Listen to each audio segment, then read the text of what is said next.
What's going on, guys? It's Zach here, bringing you guys another fantasy football video. And this one, I'm going to be going over a couple of my favorite tips and tricks to use during auction drafts. I think the auction drafts are one of the more fun ways to draft. I personally have switched a couple of my leagues over to auction drafts, and everybody in the leagues have loved it, and nobody really wants to go back. I highly recommend that if you haven't done an auction draft, you do give it a try. It makes the whole draft a lot more involved. You can be every single player can be yours, so there's no really bad luck with draft order or any of that. So it really becomes a much more it requires much more preparation, makes the whole draft much more engaging and a bit longer experience. So I love auction drafts. It's one of my favorite things to do in fantasy, and I found that it's a little bit more nuanced as well. So it's definitely really helpful to go into it with some helpful tips and tricks. I'll try and do a couple more auction videos. You guys really do seem to like the auction content that I've been putting out, so I'll try and touch on that a little bit more. I think it's something that's a little bit underrepresented in the fantasy community, so I'll try and help sort of bridge that gap there. But yeah, let's just sort of get started, and then if there's anything that you have questions with at the end of the video, please do feel to let me know in the comments. I'm happy to help you guys through it. I know the auction drafts can seem a little bit scary, but they're a lot of fun. I'm happy to help you guys through it. So let's get into it. So my first, and I think one of the more important tips to know is that I think you should be bidding on almost every single player that gets nominated. Every single player is going to be worth drafting at the right price. I do recommend that you sort of go into a draft with a relatively cohesive or complete list of values that you'd be happy to pay for each player. Maybe there's a player that's worth $40 and you think he's only worth 30, but so you should have that noted down and maybe you can actually get them for that much. I've often gotten players that I really didn't go into the draft with any intention of drafting, but just because it turns out I liked them enough that they were a value at the draft that I got them in. I won one of my largest money leagues last year because I got Josh Jacobs for pennies on the dollar. I had no intention of drafting him, and he just ended up going super cheap. So I ended up being the guy that put those couple dollars out and got him. And it's the kind of draft pick that really did swing my fantasy draft in the other way. So I think that it's a really valuable strategy. Every single guy is going to be worth drafting. There's certainly going to be cases where you're wrong on a player, and then players you didn't necessarily like end up being much better than you anticipated. And if you can get them at a crazy value, it's just worth staying involved there. And then on top of that, it's going to keep you engaged throughout the whole draft. It's really easy to sort of get up, go get a snack, maybe go get something to drink, and you come back, and a couple players that you really wanted weren't they got nominated and you missed out on them. So it's going to help make sure that you're engaged in the whole draft and make sure you don't miss anything that could be a crazy value. So certainly one of my favorite ways to keep it going and just helps making sure that you don't miss out on a value and let someone else nearly get it. The next tip that I think is also super important because it's really easy to fall into a trap here is just to not be scared while you're drafting. The worst thing that you can do during an auction draft is leave the draft with a bunch of your or with your budget left at the end because you can't take it with you. It's just you burnt that draft capital and it means that your team could have been way better if you'd just been willing to spend it. It's okay to pick and choose your spots in terms of when you're going to want to spend that money, but in every single auction draft I'm in, there's one or two league managers that they get towards the end of the draft and they've got half of their money left and their team's got only one or two players and then they're just buying everybody for a ridiculous overpay and they end up with 20% of their budget left and their team just you know right after the draft they did poorly and they're not going to have a good season. So it's just really important to know that it's better to be broke early on in the draft and then just have to sort of $1, $2 guys for the rest of your draft and just sort of piece the roster together, having some really top level performers than it would be to have a ton of money at the end of the draft and then be spending significant amounts of money on guys that are really just bench level players. You're going to have just a lot more overall value on your roster, which is really what you're going to be trying to do during an auction draft, is just have the most valuable, the most potent roster at the end of the auction draft. So if you can just, even if you're top heavy, even if you get three or four really good players and that's all you can really afford, and then you're just sort of paying $1 or $2 for everyone else, that's just a much better approach than getting yourself stuck and having $20 left at the end of your draft that you just didn't get to spend and you missed out on having a really high quality player. So don't be afraid to spend money early. You definitely want to be able to have some money towards the end of the draft, but like I said, the worst thing you can do is leave your draft with so much money that you just know you could have drafted a better team. So don't be afraid to pay up early in drafts. The next thing I like to suggest people do is to nominate players that you're uninterested in. So for those of you who don't know, in an auction draft, it's effectively a snake draft, but instead of it being where you're actually drafting that player, you take turns nominating players that are put up for auction. So you do have some say over which players are put up and what order these players get put up in. And I think that it's really valuable and really underrated in terms of making sure you're intentional about who you put up for auction. You, in general, I think this makes a lot of sense to people. You want your league mates to have as little money as possible when you get to the players that you are actually targeting. So you really want to put up players that you either have no interest in or at a position that you're not interested in. So, for example, say you take Travis Kelce really early, or you take Jalen Hurts, Josh Allen really early. For your next couple nominations, it wouldn't be a bad idea to just nominate quarterbacks or tight ends because in that scenario, you're going to have your league mates spending money on players that you had no interest in anyway. And that's going to mean that when the players do come up that you're actually interested in, they have less money and they're going to have to be more conscious about how much money they're spending. That's going to make it easier for you to get the guys that you want. So I've found that in all the mock drafts and all the auction drafts I've done, if I try and nominate a player that I want earlier than what they end up going, they end up going for significantly higher, significantly more expensive than what I was hoping for, just because everyone in your league has so much money left that they're like, okay, what's a couple more dollars? And then those couple more dollars do add up, and you really don't want those guys that you are targeting to go for above what you'd expect them to. So you want to make sure that you can do everything you can to keep your league mates' budgets down once those guys come up.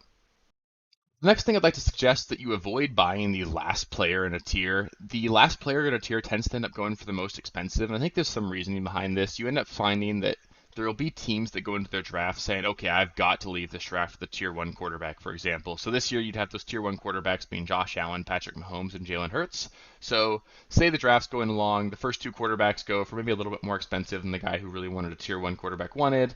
And now Jalen Hurts comes up, and you really wanted Jalen Hurts, but because the guy was just dead set on leaving his draft with a tier one quarterback, he's going to be willing to overpay for that guy, and it's going to make it really difficult for you to get that quarterback if you were interested as well. So what I try to pretend to do is I try to be the player that buys the player at the beginning or the middle of the tier. I'd want to be the one that buys the second quarterback, for example, here, so that nobody's super eager to get that quarterback, with that being the first one, and nobody's just desperate to get that quarterback and is willing to overpay. So another way to approach this is just to sort of make your own tier list. I think that in general, the best way to do the drafting is to go into your draft with a cheat sheet that's rather than just simple rankings. You've got a tier-based ranking system, so you'd have like your tier one wide receivers. Those are Jamar Chase, Justin Jefferson, and then tier two Tyreek Hill, Cooper Kupp, etc.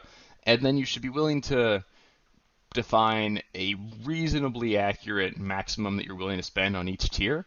And then that's going to allow you to just take advantage of when these players come up and players from that tier. You can make sure that you pay a fair value and don't just force yourself to draft one because they're in that tier and you really wanted it. So just going into your draft with a plan, having a set of amounts or dollar amounts that you're willing to spend on each tier of a player is just a really good way to make sure that you don't overpay or miss out on a value that really could have been good for your team. The next thing I like to recommend is that you budget about $2 for every single spot on your bench. On most platforms, the pre-draft value or the dollar value that you'll see next to each player during your draft tends to become $1 or $0. Honestly, far too early in my opinion. You generally see around where players will be drafted in the 8th to 10th round on a snake draft is where you start seeing this pre-draft value tend towards $1 or $0. And that means that obviously not all $1 players are the same. You want to be able to have your pick of these guys for your bench. So if you can budget about $2 per guy, there's a chance for you to be able to basically pick 7 guys that would generally be going in the 10th round for your bench rather than having a bunch of guys that would have gone in the 15th or 16th. And that's going to make you just a far more complete roster. You're going to have a far deeper team. You're not going to really have paid too much more for it. Obviously, when you get towards the end of the draft, there will be some teams that just have excess money and then they'll be able to outbid you on these guys, but it gives you way more flexibility in terms of building out your bench because once you get down to only having $1 per bench spot, which is something that I see commonly recommended for auction drafts, it really does limit your ability to get the players that you want because it limits you to only drafting players that you're able to nominate. When a league mate nominates a player up for auction, that auction bid starts at $1 from the person who nominated it. So if you don't have an extra dollar to place a bid on them, you're really just effectively in a snake draft where people can steal players from you, and that's just not a fun place to be in. And the last tip here for me is going to be that just don't get too caught up with the pre-draft value you see on players during drafts. I think that in general, people get really caught up in just making sure that they want to be getting a value on a player. They see a player whose pre-draft value is $33 and they're only happy about getting him if they can get him for less than that.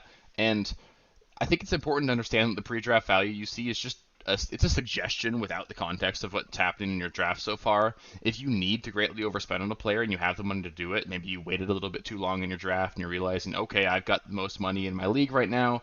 I don't really have a very complete roster, it's time for me to start spending on guys, then figure out which guys you want and just spend up and get them. Don't worry if you spend $5 more on a player than what you were supposed to, according to that artificial pre-draft value. It's just not a very solid indicator of what you should be doing there. You can have a great pick where you overpaid for a guy, and you can have a bad pick where you didn't pay enough where you didn't pay too much for a player. So it's just, you need to understand that don't be too upset if you spend a couple more dollars on guys that you really want, because I've found that when I'm doing drafts, if I get too concerned, maybe there's a guy that was supposed to go for 33, someone bids it up to 36, I back out, and then come the end of the draft, I end up having $10 left, and I'm like, dang, I should have just bought the guy I wanted and been happier with having the better player. So just understand which guys you want and understand which guys it's worth for you to be able to, or which guys you are willing to go over that pre-draft value, and understand that that pre-draft value, again, it's not including the context of your draft. You need to understand that there's going to be times and places for greatly overspending on players. And then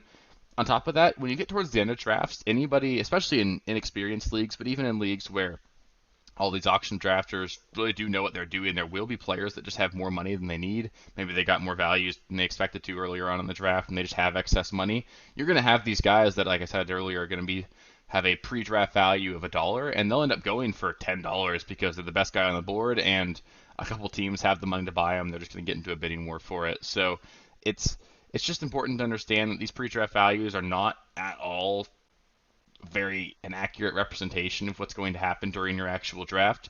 You might think that you could just sort of go into your draft with a shopping list and just say, okay, this guy's supposed to be $30, I can assume I'll get him for 30, and this guy's supposed to be 20, I can assume I'll get him for that. But there's going to be a lot of variation in your draft, and just be understanding that you can overspend for a player, and you can be trying to take players at values as well. In order to sort of accommodate for that, I try to go into all of my drafts with a set of tiers, tier list based rankings. Then I'll try and assign a rough estimate for how much I'd be looking to spend on a player, and then I try and sort of have different sets of builds that I like to build out my rosters on. I'll go into this more later, and then say, okay, if I'm going with this build where I'm getting 2 really good running backs and then 3 mediocre wide receivers for my starting lineup, and then I'm going to have a quarterback and a tight end and yada, yada, yada, and I would expect to spend this much on my tier 1 and tier 2 running back, and then as I go through the draft, I can see, okay, I got this guy at a value, and that will allow me to overspend on my wide receivers, or I had to overpay here a little bit, so maybe my bench isn't going to be as good, and it just really helps roadmap how my draft is going. So I'll touch on that a little bit later, but I think it's just a good idea to sort of go into your draft with a roadmap and understand that you got to be adaptive and play everything on the fly here.